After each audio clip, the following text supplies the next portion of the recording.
some of us aren't actually citizens of this country, and that's a whole nother conversation. But if you guys are watching us and tuning in online, thank you for watching online.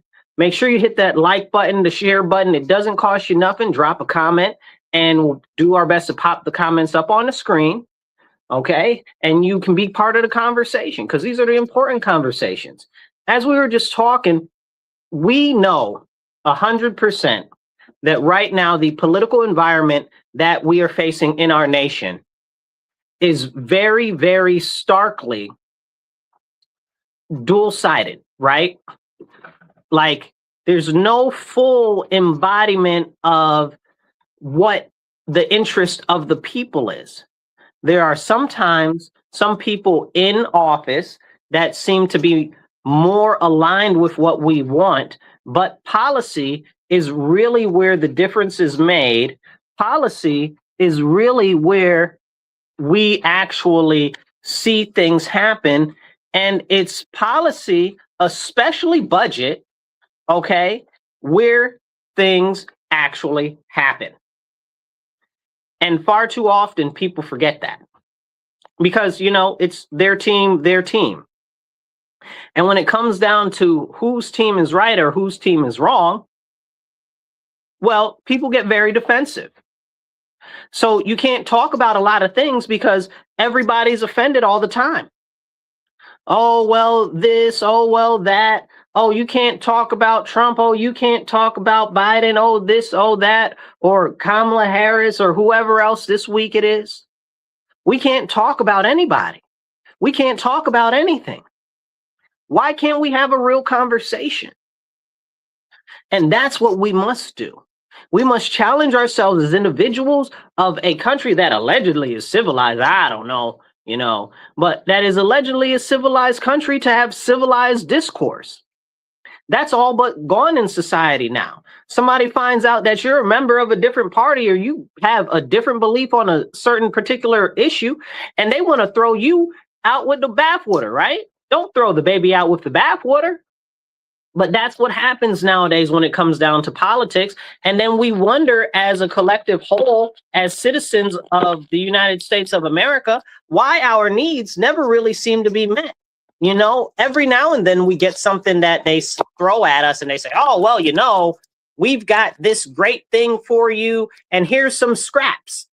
It's like James Brown said, they sell us out for chicken change. And that's what's happening right now in our country. We're being sold out for chicken change. And I know a lot of people like to focus on the president and stuff like that. The president really doesn't have a lot of control over a lot of things. It's really the local level and the state level. That's where we can make a difference. That's where we can make a change. And that's where we have to get involved. Because if we don't get involved, who's going to get involved? And this is the stuff that people don't like to talk about. Far too often, we see that people don't like what's going on. Like, I'll give you a good for instance, right? Crime is a big issue where I live, right? They'll tell you crime is down, nothing's a problem, there is no crime, blah, blah, blah, nonsense, right? But people are concerned about public safety, and they keep letting criminals out of jail the same day that they get arrested. So that's clearly an issue. But when that happens, who is going to stand up and say anything? Who's going to stand up and say, hey, you know, we have to start to hold these criminals in jail? Where are the people? Where are the protests for that? You know, I see the people get out and they protest about the illegal aliens. Oh, don't lock up illegal aliens. Don't deport people.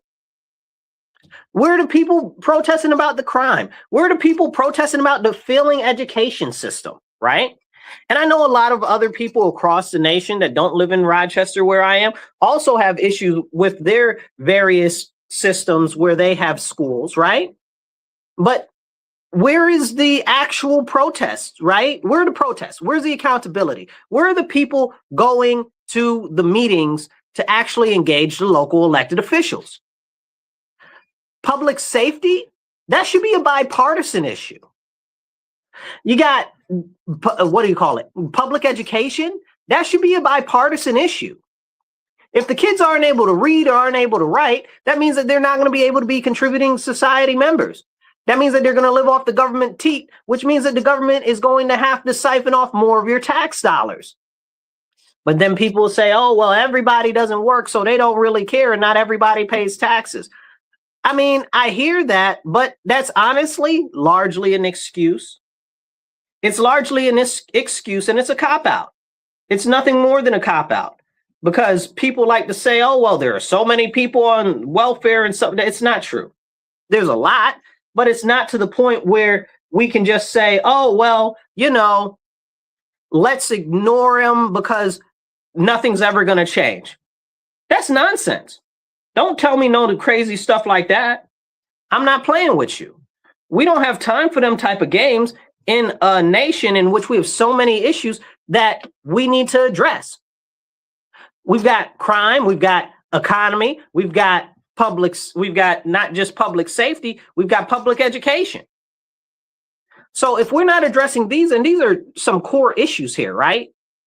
And most of these issues are on the local level to be able to be addressed. Like, we look at the state level and stuff like that. Everything looks phenomenal on the state level. The economy on the high level is doing good. Everything sounds great. Everything is cooking.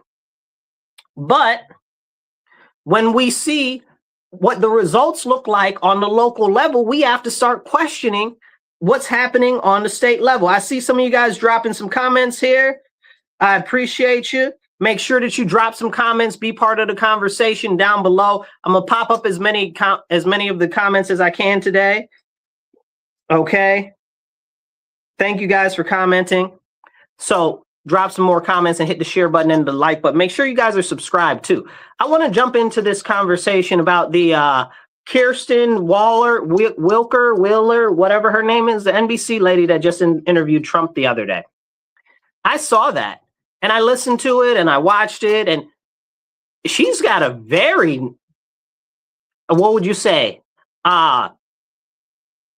rough, abrasive displacement. What would you say? I'm trying to use nice words, right? I got one word in particular for her, but I don't think they'll let that air on the radio. You know, she just came across as very abrasive the whole interview.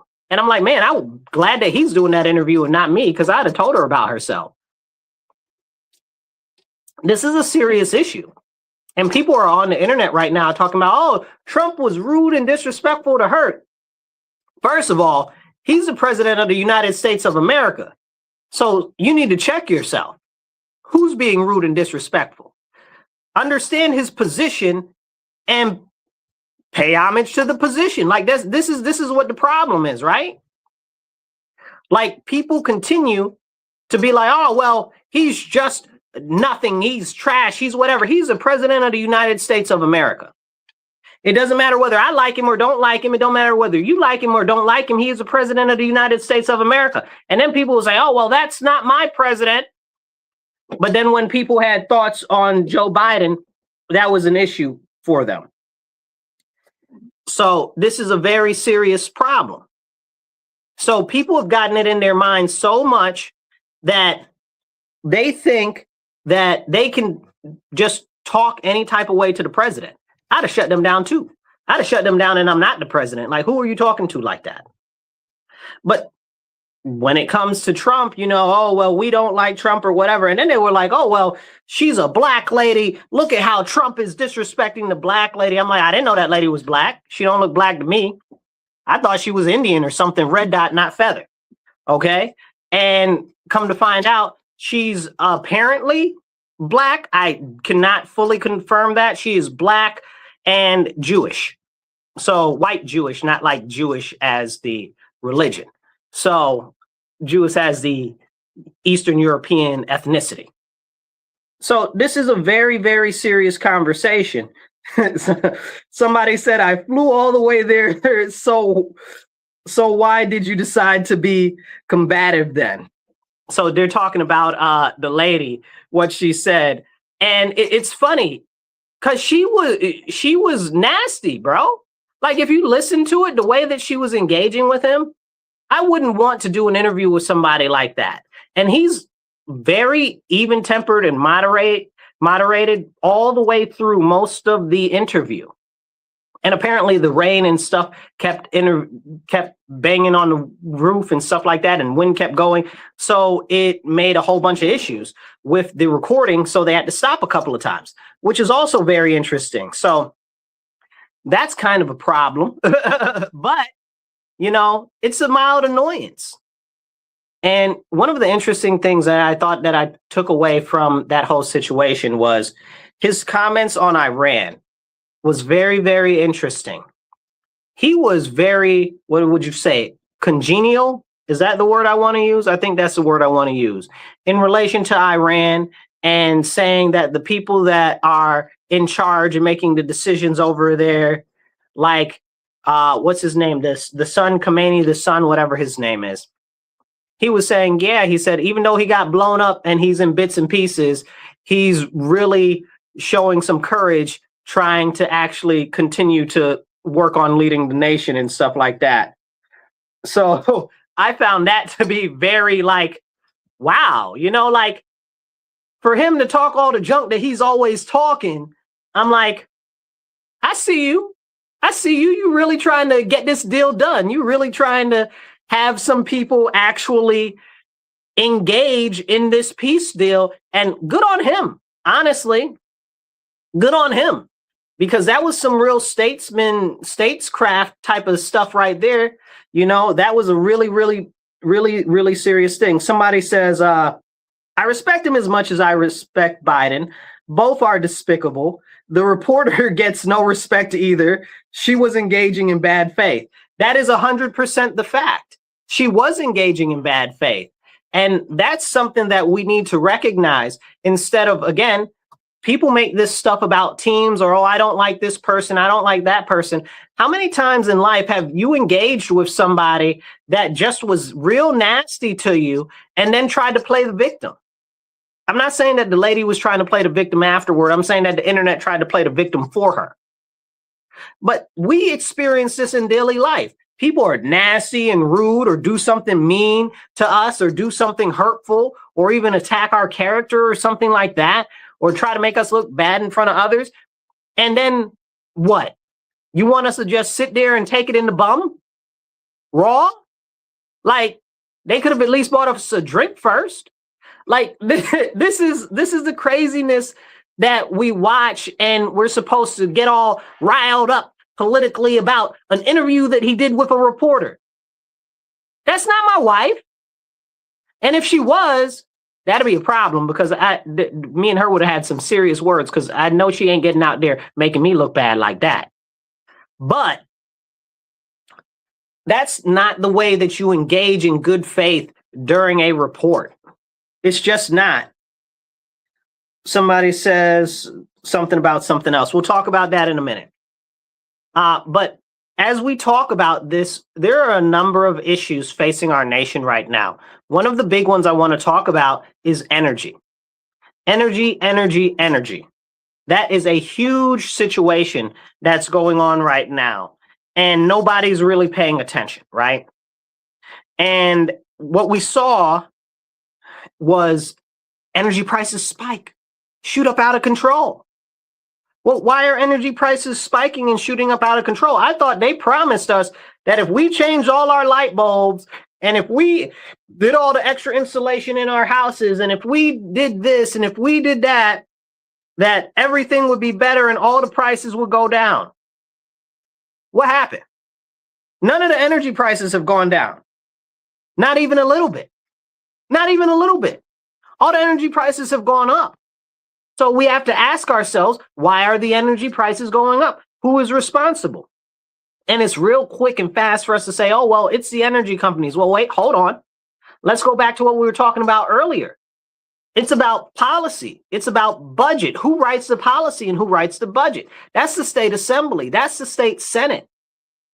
The federal government has no power to deal with any of that, except if you listen to Governor Kathy talk, or any of the Democrats talk, all of the energy issues are Trump's problem. I had somebody tell me the other day that, you know, because of the war in Iran, the energy prices are going up.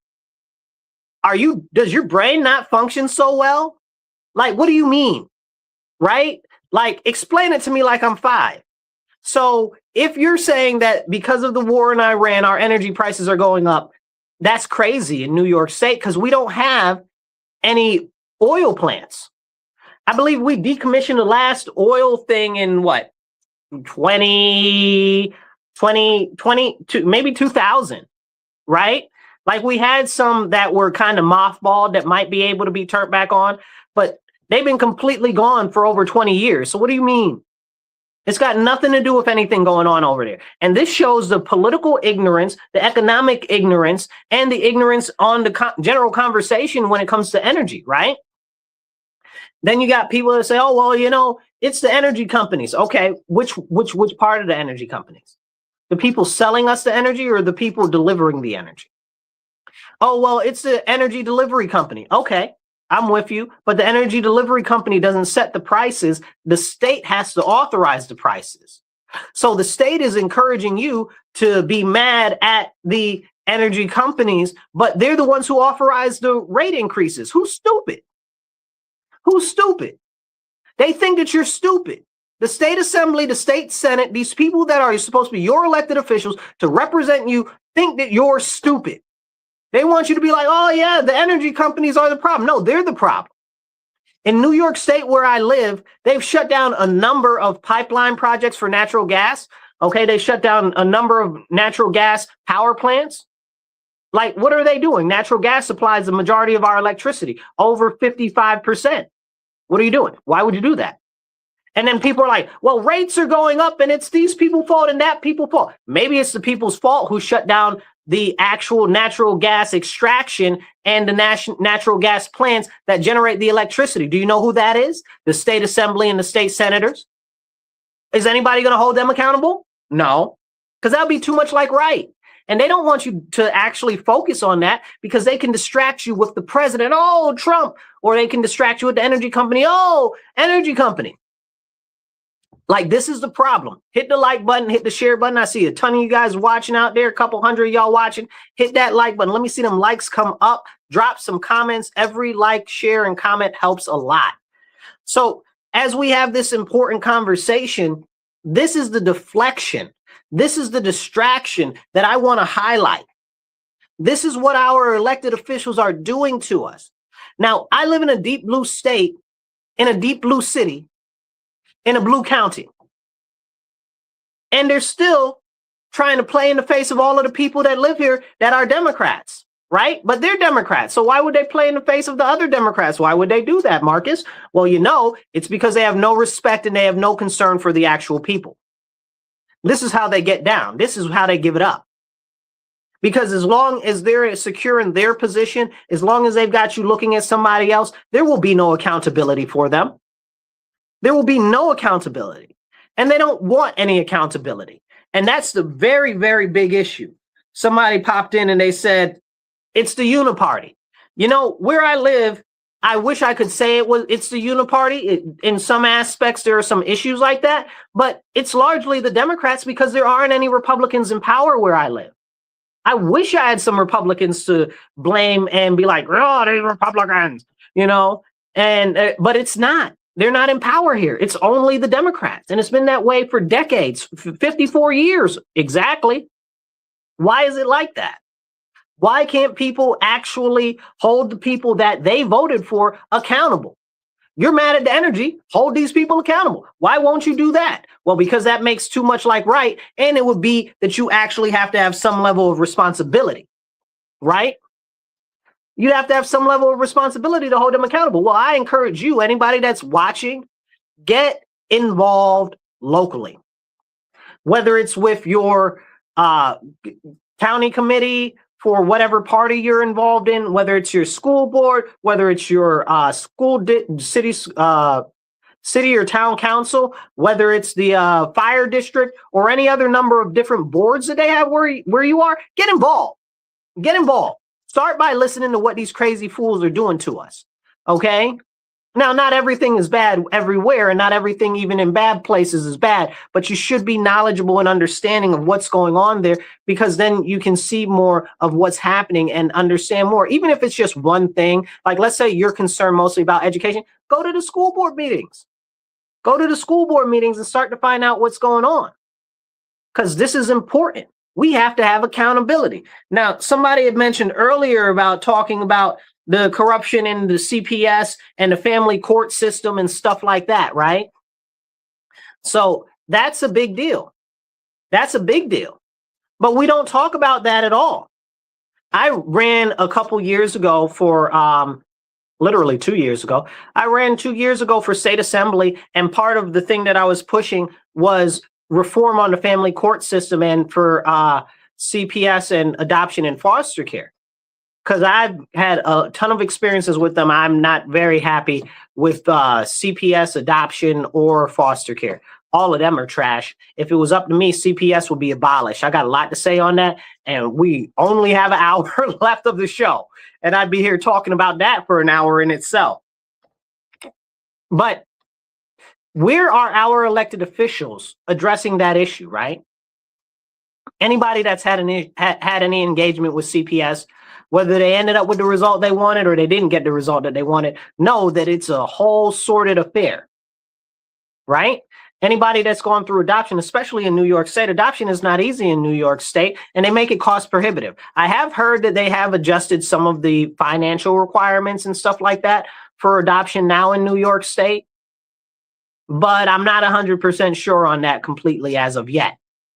But these are the same issues that we see over and over again that don't get addressed, that people do have issues with. And don't even get me started on family court. I got a dozen issues with family court that I could tell you about right now, because family court has a history, especially where we are in our state and our county, of taking men out of their children's lives, right? Because they think that, oh, well, the woman needs to be the one to take care of the children. First of all, how many dads do you know that are fighting for their rights for their children? Do you know how much of a hard-fought battle that is to begin with? Like, that's a real serious thing that a lot of people don't think about. It's hard to fight in the family court if you're a man. They do everything and stack everything against you. So a man fighting for his child is very important. But more so over, if you look at, and go look this up. Don't believe me because I'm saying it. Believe me because I'm telling you, and go look it up. A child has more likely success rate of being with the father than they do being with the mother. Isn't that something? That's kind of crazy. So we should really look into that. So it goes two-parent household and an independent father raising the child are the most likelihood of success. With a mother, that plummets drastically. Okay? I can't tell you exactly the socio-psychological things with them. I have some thoughts on the matter, but I do know that those are the statistics on it. So how come we're not looking into that more? And how come everything that it seems like the state, the government, is doing is separating fathers from their children? Why would the government want to separate fathers from their children? You know? Well, because then the government can make the women more beholden to the government and make them more dependent. Years ago, the government figured that the best way to disrupt and break up and destroy any possibility of revolt against the government or people actually standing up in relation to the government is to make it so that there is no strong men. And this has been the continued process that they have been using internally in our nation to subdue our people in the country. But can we talk about that? And we see it especially in the Black community, because they went heavy on attacking the Black men in the community. And this is a very serious problem, because if you think about this, before the 70s, before Lyndon B. Johnson got into office with the Great Society Project and the expansion of social welfare and things like that, we had it where Black Americans had the largest percentage of two-family households. Make that make sense. Make that make sense. And then we had the Great Society Project, in which, you know, they had to make sure that they could do everything that they could to attack the men in the household and push them out of the house. So that's a very, very, very serious situation. Somebody said Democrats promise, oh, too many comments at one time. Keep all the comments flowing though. I'm going to address as many of them as possible. Somebody says Democrats promise you free handouts, but notice it's barely enough just to get by and never enough to get ahead in life. That's exactly what they want. They want to keep you subservient. They want to keep you dependent, because dependency breeds reliance. And if you're reliant on them, they can have you do anything that they want. They can do whatever they want to you. And this is a serious situation that we see today. We see that every single day. Somebody says that the courts and the judges are no good too. That's a very serious issue also. That's not untrue. Somebody says your benefits, your benefits, they call them your benefits, but that's not true. And he says that Trump put work requirements on them. So there are new work requirements on the benefits, but most people wouldn't even be affected by the work requirements. It's just saying that if you're able-bodied and not in school, that you have to work or volunteer for like 20 hours a week, right? Like if you're able-bodied or not in school, like if you're in school full-time, you don't have to do that. Like, where's the issue? Like, this is what they don't say, that this is what they don't tell you. They try to make it like, oh, well, they don't want people to get the resources that they need and stuff like that. But as I think it was John who was saying earlier, what resources? They're barely enough to survive on. And anything that you do, especially if you have a child, I used to do a lot of entry-level hiring, right? So what happens is in New York State, when you hire somebody that has a child, they have childcare lots of times through the state. And if you hire them, like after their first week of getting the first paycheck or whatever the case is, that goes to the state, and the state shuts off their childcare. So now you've got somebody that's been working maybe 2 weeks, 3 weeks, and all of a sudden, all their childcare is shut off. How are they supposed to actually go to work now? They haven't had time to save any money. They haven't had time to find any other way to make sure that their child is looked after. Like, what is that? So we ended up with a whole bunch of people that ended up not working, because it's better for them not working than to be working, because that's how the government has it set up. You know, I heard that there are these programs that are coming down the line. I don't know if they'll ever pass, but they're like 12-month programs to help people get their feet off the ground. And this is coming through HHS and HHS and HUD. So, and it's going to be focused largely on homeless. And I think that that's going to be a grand idea. I hope that it ends up coming to fruition. I know they got a lot of stuff coming down for that and stuff like that. So it's very, very, very, very important. I don't know. Somebody's talking about somebody. I don't know who that person is. Or maybe you spelled it wrong. Somebody says, how come Democrats redefine truth? And if you speak out against the new definitions, that's against free speech. Well, we'll get there in a second.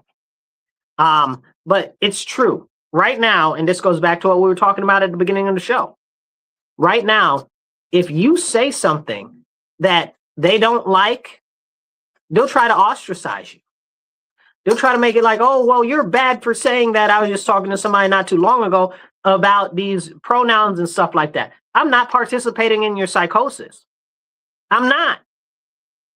If you're a dude, you're a dude. Don't tell me that you're a girl and you want me to call you a girl. Like, you sound crazy. You're a dude. You want to be weird. You want to dress up in girls' clothes. You want to have a full beard and a full face of makeup. Maybe you should go on one of those daytime teledramas. It don't mean that you got to identify as non-binary, gender non-conforming, or as a woman, or whatever the case is. All of this nonsense. And then you want me to call you that when you're not even passing and you didn't even try. You understand what I'm saying? You got people out here looking like they entered the strongman contest last weekend, okay, or are on a Delta Force team with the beards and everything, talking about, call me ma'am. What? Our state, what's it called? Our state not state, but our federal federal congressman Joe Morelli the other day had that dude, what's it call it, McBride? I forget the name that it calls itself. What you call it, McBride, over here talking about she and her. That is a whole dude. Stop playing in my face and stop misleading the children. Okay? That is a whole dude. Okay? And I don't even want nobody to start even to play in my face about that. Do you still have your wedding tackle? Then don't even play like you're serious about it. You know what I'm saying? Like, these people got stuff twisted, super twisted. And they want you to participate in their psychosis. Listen, I'm not participating in your pronouns. I'm not participating in calling no boy a girl. I'm not participating in telling anybody that is a girl that they can be a boy. And I'm not participating in making padding for you guys to say, oh, yes, if they decide that they want to change their gender and they're a child, that they should get their wedding tackle cut off, or they should have their breast cut out, or all of this, or they should be put on hormone treatment so they don't go through adolescence. What type of a monster are you? That type of butchery happened in Nazi Germany. You understand what I'm saying? Like that's what you want? That's who you are? That's what you're saying that you're all about? That's the type of experiments that you're running on these children? Now you got some of these children that were children that are now young adults out here talking about, you ruined my life. And I was never thinking of killing myself, but you told my parents that if I didn't do it, I'd kill myself. And you had me thinking that I'd kill myself if I didn't. What type of insane, evil, deplorable type of nonsense is that they're pushing in our society? And then they want us to go along with it. Don't go along with it. Well, it's politically expedient for us to go along with it. No, don't do that. Why won't you stand up? Stop being I can't say that word on the radio. You know, stop being one of them. Stop being a lily-livered individual with no spine, no backbones, and no huevos, no cojones. You understand what I'm saying? Did your spine fall out and hit the ground? Oh, well, it might affect me because of the job that I have. Oh, it might affect me because of my clients that I have. Do you not believe in God? Do you don't think that God will provide for you? Is that what it is? God is insufficient for you? You don't want to talk about stuff that's not clearly against nature and clearly against the Lord? You don't want to talk about that? You can't talk about that, so you're going to go along participating in it? A lot of y'all going to be spit out when you get to heaven. That's exactly what's going to happen. Y'all gonna be like, well, I was a good person. No, you weren't, because when it came to stand for righteousness, you did not say anything. You were silent. It's like that, what's his name? Norman Miller, the guy that was a priest in Nazi Germany. The first they came for, that's exactly what it is. First they came for such and such, and they wouldn't speak up, you know? First they came to force people to say she and her, and when they're a boy. Then they came for the children's genitals. Then they came for my right to speak up against anything that I deem wrong. And then there was nothing else that I could say because I had been completely silenced. Like, well, what are we doing here? What are we doing here? So this is a very, very serious situation. Somebody says, Dems do it well. They canceled Bernie Sanders. They did cancel Bernie Sanders. Okay, let me talk about Bernie Sanders real quick. Okay, you guys? Trump was doing a press pool, a gaggle on Air Force One the other day. And real quick, you guys are tuned into The Divide with Marcus C. Williams on WRFZ 106.3 Rochester Free Radio. This is The Divide with Marcus C. Williams here in your ear, having the conversations that you need to hear. Make sure you hit that like button. Make sure you hit the share button. And if you're listening to us online every Monday, 2:30 to 4 p.m., your number one conservative talk show in New York. Let's make it the world. Okay? Tell your friends, your family, and your enemies. Hit that like button and the share button, you guys. I see you out there. So as we have this conversation about Bernie Sanders, Trump was on Air Force One the other day, and he was talking about some of the things that he wanted to do and stuff like that. And one of the ladies said, oh, well, you're in line with Bernie Sanders on a lot of this stuff. And Trump was like, yeah, you know, some of the things we agree on, because some of the things we agree on. That's how it is. And he says, and look at how the Democrats did Bernie Sanders. Exactly. Exactly to your point. Who said that? Exactly to your point. Nasir, is that you? I think that's what it says. Exactly to your point. They railroaded Bernie Sanders. Now, I'm not the biggest Bernie Sanders fan. He used to be better, and then he lost his mind completely. And a lot of things that I talk about sound like something Bernie Sanders would say. Why? Because some of the ideas are good ideas. He might be a socialist that's really one of the affluent socialists that just draws money away from the populace while saying that they want to give free stuff to everybody. But some of the ideas there's merit to, like AOC and what's her name? Oh, the pretty lady, Anna Paula Luna. And Anna Paula Luna both sponsored a bill to cap credit card rates. And that was a good idea. I've always supported that. I think that's a fantastic idea. Just because somebody is on the other side of the aisle doesn't mean that they can't have a good idea and you can't agree with them. That's this whole concept that we used to have that was bipartisan stuff. But now whenever people say, oh, well, I want to see more bipartisan stuff, that usually just means that they want more people to capitulate with what they want. It's not really actually about being bipartisan. And that's a very, very serious issue.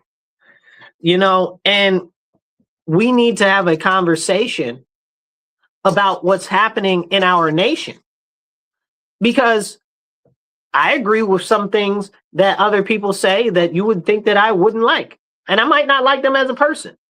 You know what I'm saying? I don't think that they're a good person. Doesn't mean I don't agree with them on some things. Usually there's some common ground on something, somewhere, certain issues. But right now it's become so divided and divisive in our nation, you can't say anything that somebody disagrees with on the other side that they hold up that seems to be a virtue that is instilled by their particular political party, whether it's right, wrong, or indifferent. And you know who's really terrible about this is the Democrats, because they'll shun you if you're a Democrat and you don't support one thing that they want this week. And the Democrats do that to other Democrats. That's why we got so many people that are now leaving the Democrat Party. Why? They're leaving the Democrat Party. They're becoming independent because they don't have a home in the Democrat Party, because the Democrats will kick you out if you don't agree with whatever the line is this Thursday. If next Thursday they're talking about you should be able to make love with a dolphin and you don't support that, you're going to be behind out on the corner. And this is exactly what they do. This is a very serious issue. And we need to have these type of level of conversations. But a lot of times they don't want you to talk about stuff, right? Shared things that might be good for the public. Who cares? Who cares? And I care. I care a lot. Like, I care about people. Why do I care about people? Because I care about our citizens. Why? Because I'm a citizen. If I don't care about others, I don't care about myself, right? So, because whatever they're going to do to them, they're going to do to me eventually. They'll get to me, and I look at this. This is what I talk about, what's happening to the people in poverty and stuff like that. Like, it's not me, but after they go for them, who they're coming for? The middle class, and the middle class is already under attack. Somebody, Nasir says that's why he's independent. I get it, bro. I get it. And it's frustrating, right? So me, as a serious conservative, I'm a constitutional conservative, if you guys are not familiar. And a lot of times what I see in the Republican Party is stuff that's not conservative starting to pop up and bubble up more and more and more. We got a bunch of people in the Republican Party that don't have any type of conservative values that are claiming to be Republican. This really upset me a couple of years ago, and I know somebody's going to feel some type of way. Okay, put your big boy and girl pants on, okay, and tighten your knickers for a second. They took out being pro-life from the National Republican platform in 2020, and I was appalled. You're going to take that out? Why? So you can court votes from a couple of people that mostly aren't going to vote for you anyway because they don't agree with you on other stuff? Or is it because you like to kill babies now? What is it? Make it make sense to me. When they did that, I was pissed. Okay, now you've got a number of different county committees for the Republicans, and town level committees that have it in their bylaws or have had it in their bylaws or their mission statements and values and stuff like that, pro-life, right? The sanctity of life, because that's one of the founding values of our nation. Like, and people play in your face like it's not, and that's a very serious concern. And they don't want you to talk about that. Why? Because if they can kill off people, it's easier to control. Hello? And what's the easiest way to get rid of population? Not to have them born in the first place. Who did that? The Nazis. But, you know, that's too much like right. Hit the like button, hit the share button. It don't cost you nothing. Get the message out there. Now, as we have these important conversations, when I look at the Republican Party right now, I get disappointed. I get very, very disappointed because I'm a traditional conservative Republican. One of the people that has the same values that our party was founded on. Like Frederick Douglass said, I am a dyed-in-the-wool Republican and would never want to be anything but a member of the Party of Freedom. But there are people inside that party that are warping and contorting what the Republican Party is about until it's almost unseeable, unknowable, what would you say, recognizable? And that's what a lot of the stuff is happening is. We look at people like Vivek Ramaswamy, okay? He's like, oh, heritage Americans ain't about nothing. They ain't worth nothing. They're not more American than anybody else. Excuse me, Mr. First Generation, okay? You can go back to India, okay? Because all you want to do is funnel all your cousins into our country, okay? And I'm not with it. You want to tear us down so that you can uplift your own self, talking about, oh, heritage Americans aren't more American than that. Yes, we are. Yes, we are. My family's fought in every war since before this country was a nation. Hello? What do you mean? What do you mean? Who are you talking to? Don't play in my face. Disrespectful. And he calls himself a Republican. He's a technocrat. Okay, he thinks that he knows better than you and so much better than us that he should be in charge. That man is a venomous snake that should be stomped out of our party. The heel should be taken and crushed his head. Okay, what the Bible say? Okay, we need to have these serious conversations. But people don't want to have it. Him, Valentina Gomez too. She's fake Colombian. Send her behind back to Colombia, okay? Who's just an extremophile. She has no value. She has no principles. She has no, what do you call them? She has no scruples, and she has no loyalty. She ran for, what was it, Secretary of State in I think it was Arizona or New Mexico somewhere, and she lost that so bad, she moved next month to Texas, and then she's going to run for office in Texas. Stop playing in my face. That's classic carpetbagging in politics. Like, what are we doing here? And people won't call it out because they're like, oh, she's sensational. She's saying all of the crazy stuff that I would like to say. Yeah, well, is your crazy stuff practical? You understand what I'm saying? No, it's not. All it does is cause problems and extra conflict that we can't afford, because what are we doing with conflict right now?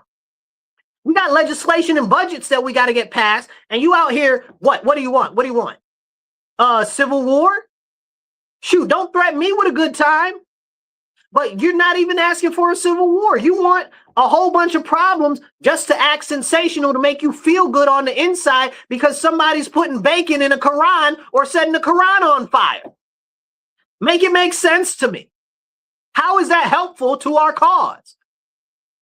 I see those people as just as bad as the other people that are on the opposite side that are dragging us to the left. So we got the sensationalists on the right that aren't even of our values and are just using us to get more money and more position. Okay. And we got the other ones that call themselves Republican, but are more towards the left, that are dragging our party more and more to the left, and nobody's saying anything. It's so frustrating. It's so frustrating. You understand? And I'll say something because nobody else will say anything. When we are a member of a party, we need to be holding them accountable for our issues and our values. That's the issue with the Democrat Party right now. The Democrat Party lost its morals and values years ago, if they ever had any to begin with. But nobody stood up. Nobody pushed back. And now they're like that. Now it's happening in the Republican Party, and I'm not having it. I'm going to be as vocal as possible, okay? It's frustrating, y'all. It's frustrating, it's upsetting, and it's causing serious, serious issues. But what can you do? What can you do? I'll tell you what you can do. You can get active because you can make a difference. You can make a difference. You can make a real difference, but it has to start on the local level. Getting involved, going to different meetings for the city or town or the county, get involved locally. That's how you can start to make a change. But when we talk about a lot of stuff, they try to deflect it towards the presidential level. And oh, the president this, the president that. I want to talk about something international real quick, because I know later on I'm going to get some hate about the saying that people shouldn't put bacon in a Quran and burn the Quran. It's not that I believe that they shouldn't do that. It's that what point does it serve? It only makes us look bad, and it doesn't serve any beneficial point. You understand what I'm saying? Like, I'm hardcore Christian, okay? I'm hardcore Christian. I'm hardcore conservative Christian, okay? If y'all about to restart the Crusades, let's restart it in America first, okay? Type of person. But to watch people put bacon and burn Qurans, what is that? How is that helping except galvanizing the enemy together against us? What are you doing? You're not serving our interests. You're trying to get us set up. You understand what I'm saying? You setting us up for a fall. And in the meantime, the enemy consolidates its forces because now everybody's been given a reason to be mad.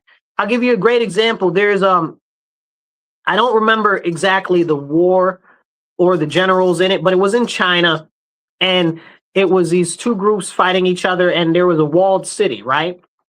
And inside the city was being besieged, and one of the guys sent a spy out to the other camp, and the spy told them, oh, well, the worst thing that you could do to the people that are in that kingdom is you would dig up their the corpses of their ancestors and set them on fire.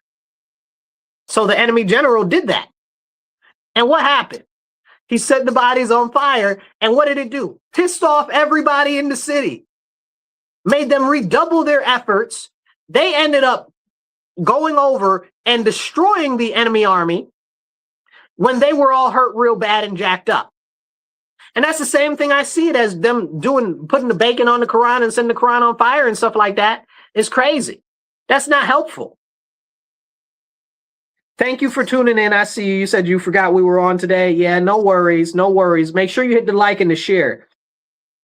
But this is exactly what's going on. Like, this doesn't help our cause. You know, now also I've been talking a lot about getting everybody out of the country, deporting all the illegal aliens. Then we get all these people like, oh yeah, those Muslims, they got to go. What? The Muslims got to go? No, everybody got to go. I don't care if they pink, yellow, banana colored, okay, look like an orange. I don't care where they're from. I don't care what their ethnicity is. I don't care if they're from Taiwan,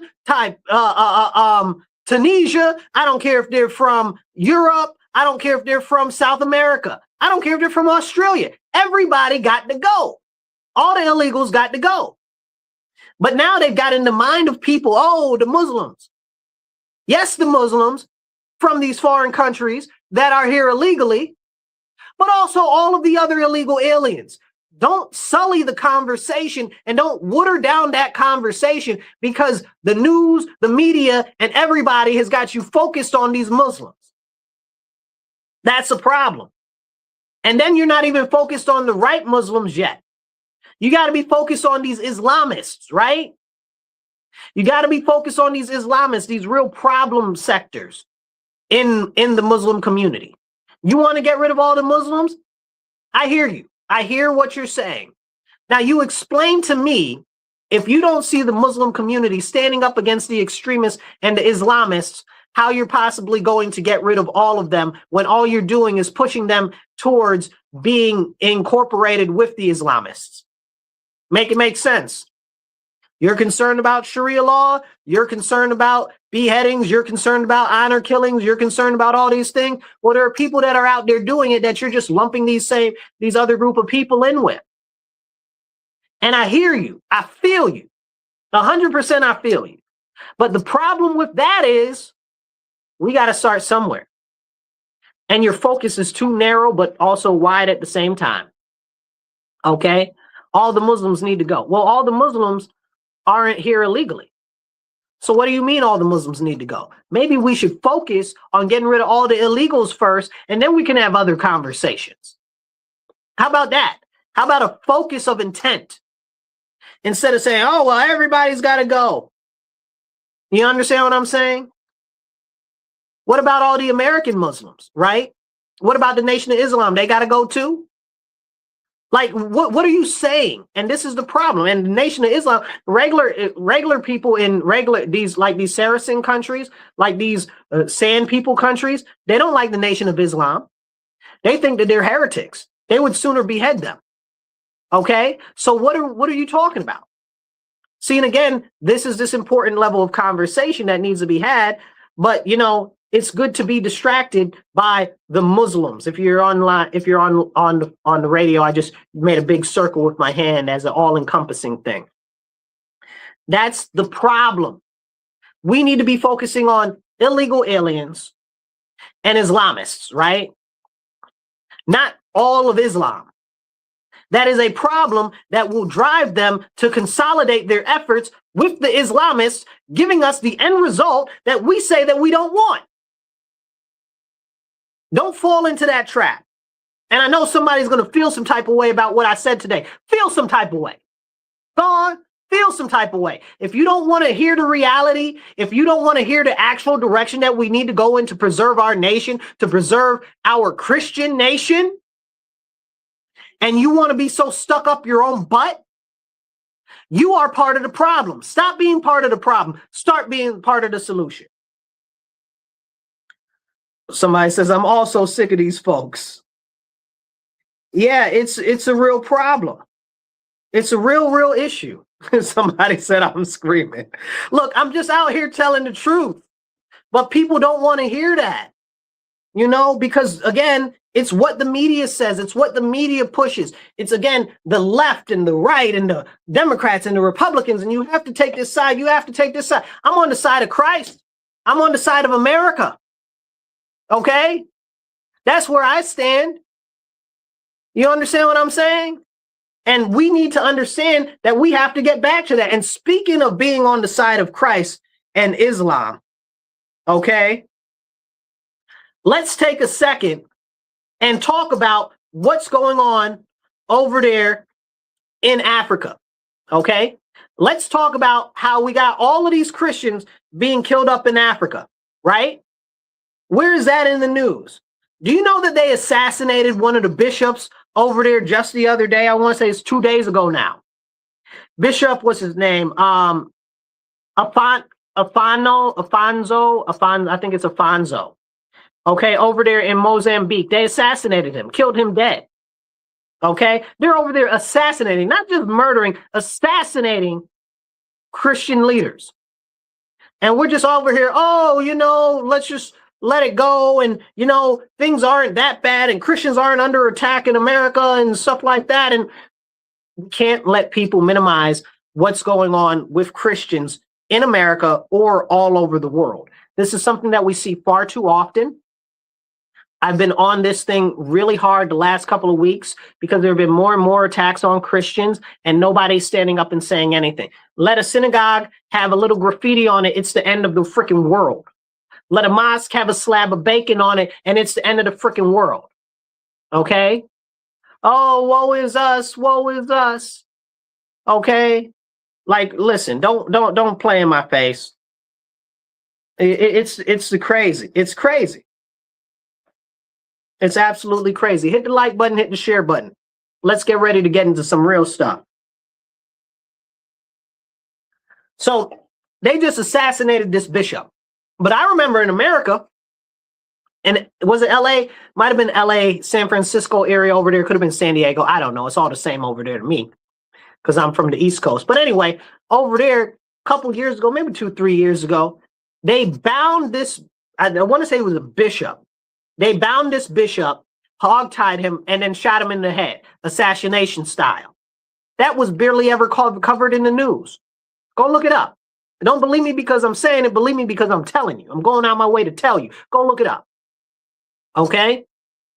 And this is the conversations that we can't have, because whatever happens to our people as Christians, it's not an issue. They belittle it, they condescend it, or whatever the case is. But if you misgender somebody that's dressed like a man, that's clearly a woman, then, oh, you're misgendering somebody. Misgendering somebody is violence. Nonsense. Nonsense. Somebody said the devil is busy. Absolutely. Absolutely. And this is what it is. At the end of the day, most of this is about pure, unadulterated evil and villainy. And I want to talk about villainy for a second, because I believe that most people don't understand conceptually what villainy is. Okay? Villainy, and I want you to hear the correlation between the word villainy and vile, right? Both start with V, both are evil, right? Villainy is malicious, malintent, leaning towards the evil way, right? Why is it like that? It's like that because the intent is always evil. It's bad to do bad. If you call somebody a villain, it's because their intent is to do bad, right? Like a bad guy from a cartoon or a bad guy from Power Rangers, they're the villain because they do bad stuff. That's their character. But somehow we've gotten to it in the country where we don't believe that villainy actually exists. We don't believe that it exists. We believe that people wouldn't do something that bad. Nothing would happen that wrong. Listen, down, I want to say it was Honduras, or maybe it was it Panama? It might have been Honduras and Panama. So they had these two cults down there, or maybe it was Honduras and Guatemala. You got to go look it up for the exact answers. It doesn't matter. But they had these two allegedly Orthodox Jewish groups down there that was kidnapping children and doing unspeakable things, and they got ran out of the country. That happened. Did you see that on the news? No. That happened a couple months ago one time, and then I think the other thing was last year. Villainy. Villainy. Absolute villainy. Abomination. You know, you got people over here decapitating people in New York City. Villainy. Villainy. Okay? Like, what are we doing? What are we doing? Like, there are very evil and vile people. I said something the other day about how there are people that are out here eating babies. And people are like, no, nobody's eating babies. That's not happening. Okay. You're telling me nobody's eating babies, except we know that people eat babies. That's not even historically, we know that that is a true thing. People have done that. They still do it, but you don't want to talk about it. Okay, I got you. Okay. But the people that wouldn't eat babies are willing to rip a unborn child that is 9 months gestating in the womb, that is able to live outside the womb, out of their mother in bits and pieces. They are willing to rip 9-month-old babies out of the mother in bits and pieces. And you mean to tell me that you don't think that that's villainy? That that's not the highest level of evil? And you think that if people would do stuff like that, that nobody would eat babies? There was somebody said they're putting it in the food.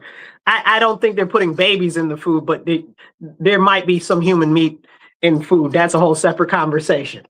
You know, there's never a zero chance. And you know, that's a whole crazy conversation. We'll do an episode on that another day. But we have a whole bunch of issues and things that are happening right in front of us. And again, Rochester, where I live, is a giant human trafficking hub. So many people go missing.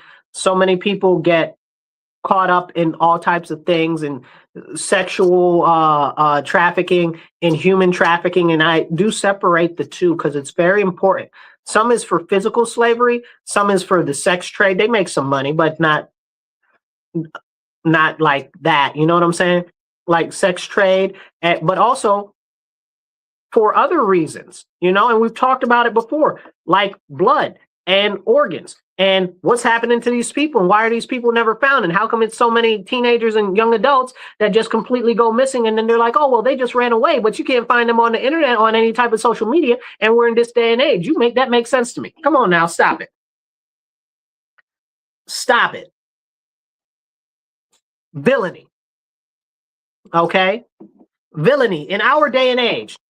Do you know that in Dubai, the luxurious Dubai, right? That they have essentially slavery now, right? Like right now, I don't mean now like it's something new that they've been doing. They've been doing it forever, but they have it right now.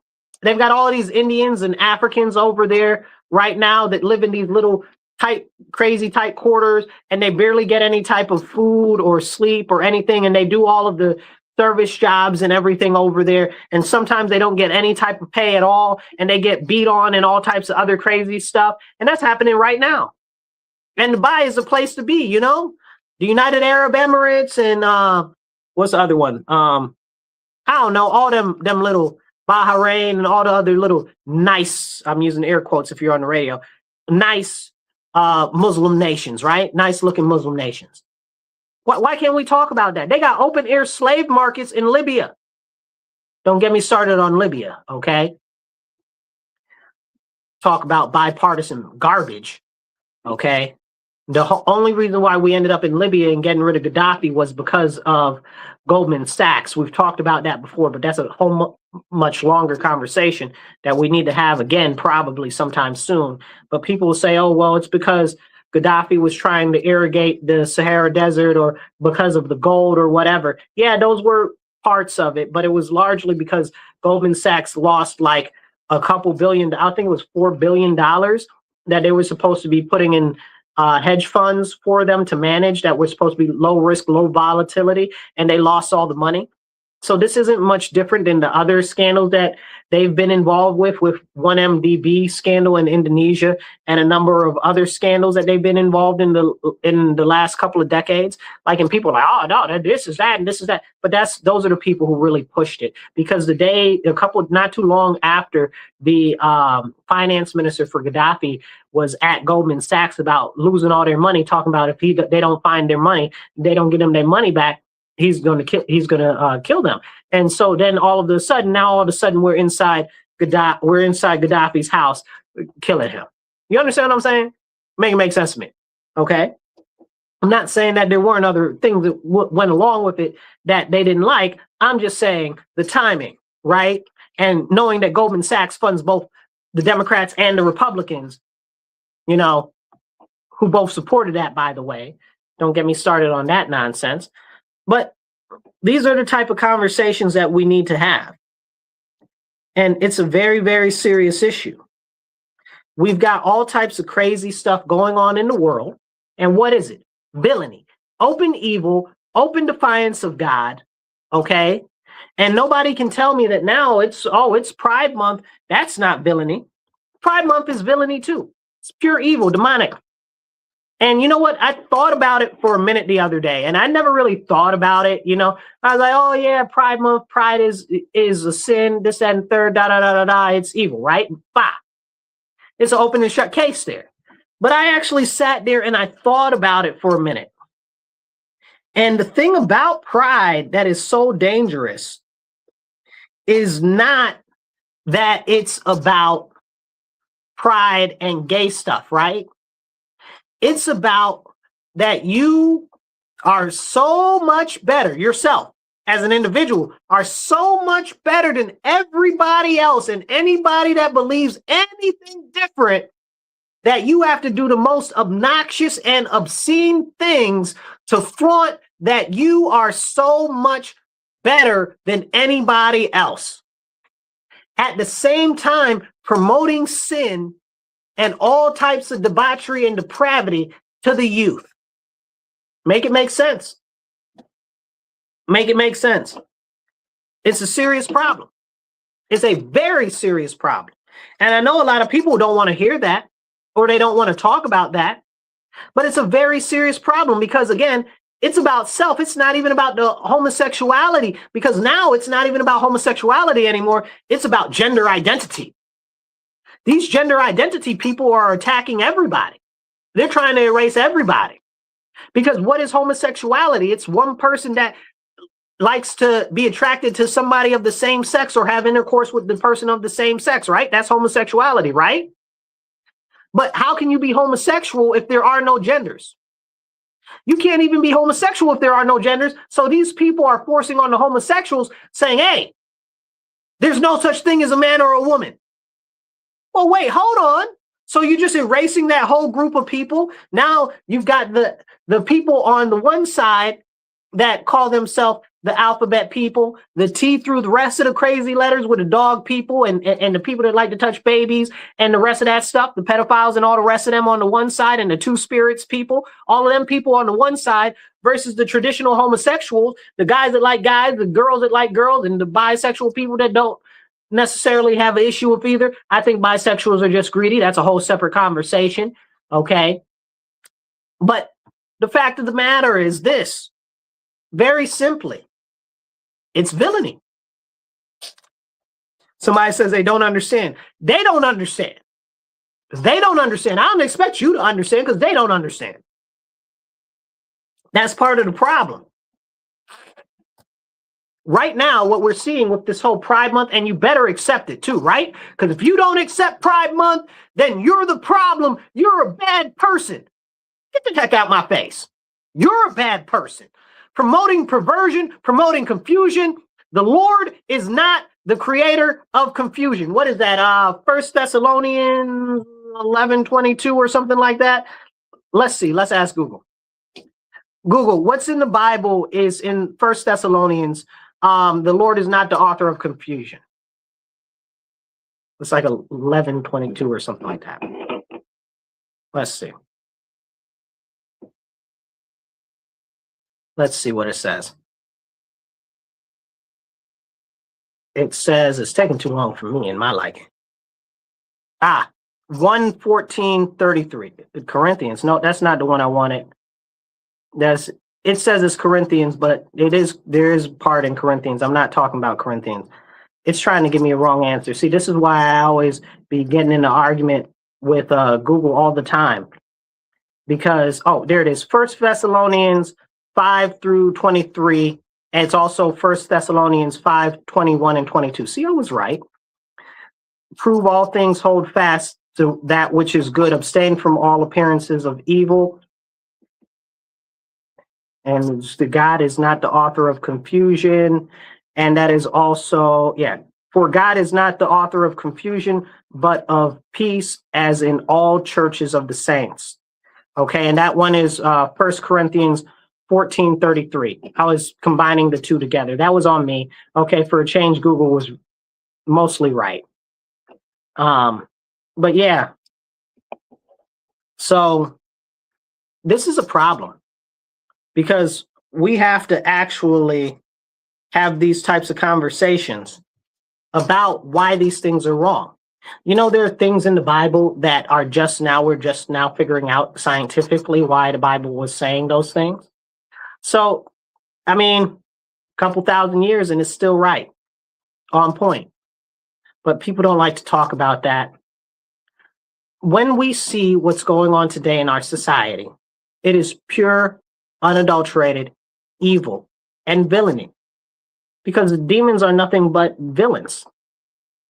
They are intentionally doing harm. And people are out here intentionally pushing harm and perversion. Let me ask you a question. If God is not the author of confusion and nature is always right? So we're going to go from the gospel side and the Jesus side, and we're going to go from the nature people, right? So you got the nature people, right? So the nature people, which used to be considered to be like the hippies and all that other stuff, used to be Democrats. Where are they now? Right? Did they all die off? Then you got the other people on the other side. You got the Jesus people, okay? And you got a lot of Democrats that claim to be Jesus people but won't speak up against the abomination. So we got that. Both of them say nature's right all the time. God's right all the time. So you mean to tell me that these people came to earth in their bodies, okay, and they're in the wrong body? They're trapped in the wrong body? What, are you going to take their brain and their soul out of their body and put it in another sleeve? Is that what you're going to do? Like, what is going on here? Like, what even are we talking about? Like, this is crazy. It's absolute crazy. Nature doesn't make mistakes, and neither does God. So you're against nature and God. Or if you're one of them universe people, you're against the universe. How are you against the universe? Who's stupid? You know what I'm saying? Craziness. Somebody says they won't speak up because they're part of the abomination. This is a real serious problem. They are. They really are now. And before we get out of here, before we go too far in the show, I want to talk about a couple of more issues before we get out of here. And please hit the like button, hit the subscribe button, and hit the share. Get this message out there. And if you're listening to us on the radio, make sure you tune in every Monday, 2:30 to 4 p.m. on 106.3 WRFZ, Rochester Free Radio. Let's jump into a couple of things that I want to run down real quick. Over the last week, we've seen a number of bills come out from the state assembly and state senate, some passed, some in motion, but these ones are passed. They just put a bill talking about there are no longer mothers and fathers. Oh, it's gestating people. I slap somebody. Gestating people. What do you mean? Gestating people. No mothers, you can't be a mother, you can't be a father. It's gestating people. What? Abomination. Villainy. And you want us to go with that? You want us to go with that? Gestating people. You can't be a mother. You can't say father anymore. Listen, these people are so evil and people keep voting for them. Do you see what these people are doing? I need you to wake up. We talked about earlier in the show how they're responsible for all of the energy price increases too. Like, look at what these people are doing to you. It's crazy. It's crazy. It's absolutely bat poop insane. You know what I'm saying? Okay. Like it's a very, very, very serious issue. We've got a number of other things that are coming down through legislation and stuff that I don't have enough time to go through in detail the way that I would like, but I just want to use that one thing as a very firm point.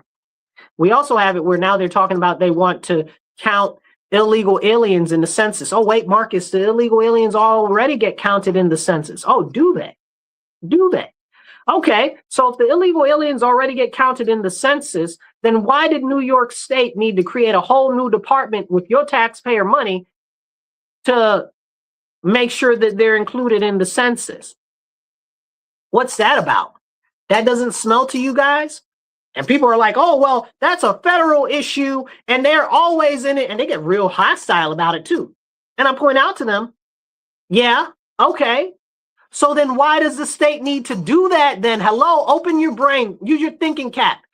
Did God not give you a brain? I really sometimes question these types of things, like how much indoctrination have they been filled with that it just all common sense and reasoning skills just goes out the window. I know a lot of people haven't been taught reasoning skills anymore. So there's a lot of young adults and even old adults that don't have any type of reasoning skills. But I mean, you got to ask yourself, if you're telling me that the federal government already does that and they're already counted, why does the state need a department to do that when the state doesn't have anything to do with the census?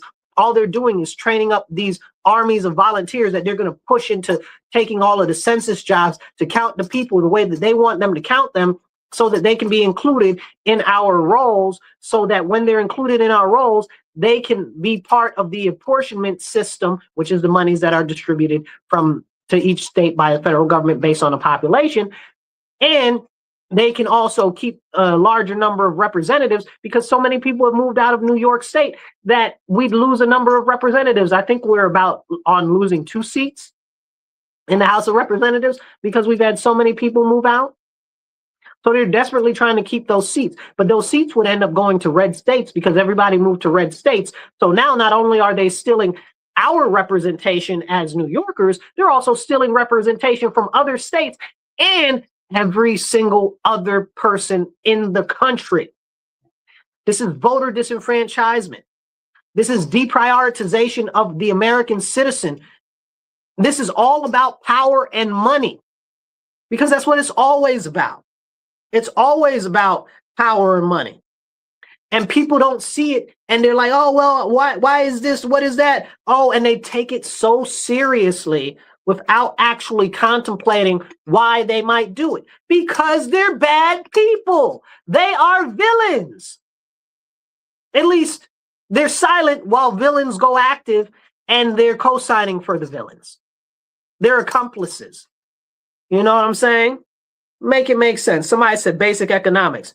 That's what it's always about. Money and power, money and power. Almost everything boils down to money and power. You want to know about the pride stuff? What's behind the pride stuff? Money and power.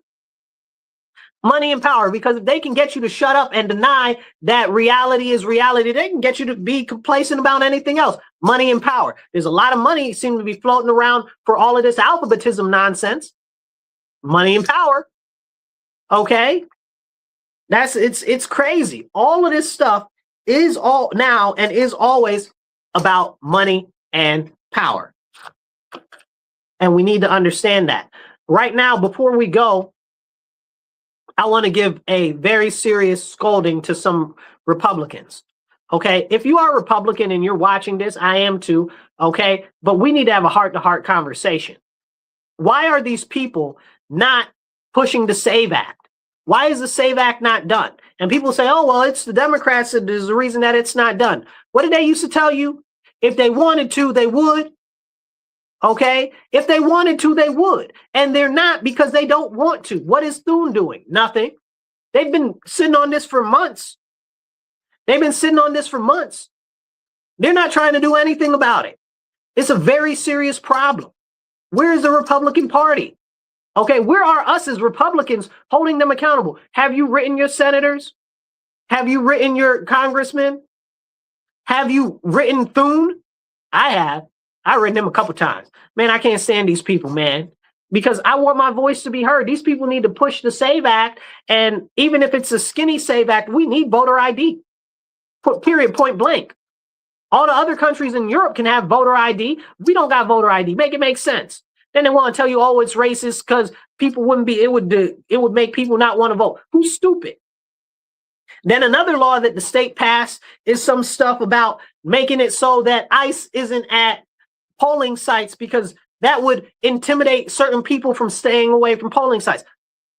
Who's intimidated by ICE? Not me. I'm not at a port bringing stuff in from other foreign countries. I'm not at the airport getting things through customs like that. ICE ain't got nothing to do with me, and I'm not an illegal alien. So, and if you're a citizen and you're going to vote, which only citizens are supposed to be voting, why would you have an issue with ICE?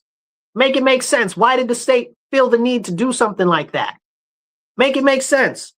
These people, man, y'all got to understand what's really going on. It's really, really, really serious. But if you're listening to us on the radio, remember, we got to get active. It's up to you. And I encourage you that you now more than ever have to stand up and hold these people accountable. It doesn't matter what your party is. It doesn't matter if you're Democrat, Independent, Republican, whatever. These elected officials are supposed to be our representative. They're supposed to be beholden to us, not foreigners, not non-citizens, not illegal aliens, okay? Us, the American citizenry. And anything that they're doing to service any of these other people is a disservice to the American people. Remember, stand up, speak up, and don't shut up. Take action. Be blessed and be well. All right, you guys. So if you're online with me, please hit that like button. Please hit that subscribe button so that we can get this message out there. And if you're watching me on Facebook, make sure you subscribe to my YouTube, the Marcus C. Williams channel. We've got all of these very serious issues going on in our country right now, and nobody seems to want to address it. If we don't stand up and if we don't speak up, nobody's going to do anything about it. We have to stand up and speak up right now. Because if we don't stand up and speak up now, in the future, there will be no time to stand up or speak up. Nothing will be able to save us if we don't stand up and speak up now. It's up to us. And I know that many of you out there care. I know that many of you out there are concerned, but nobody's coming to save us.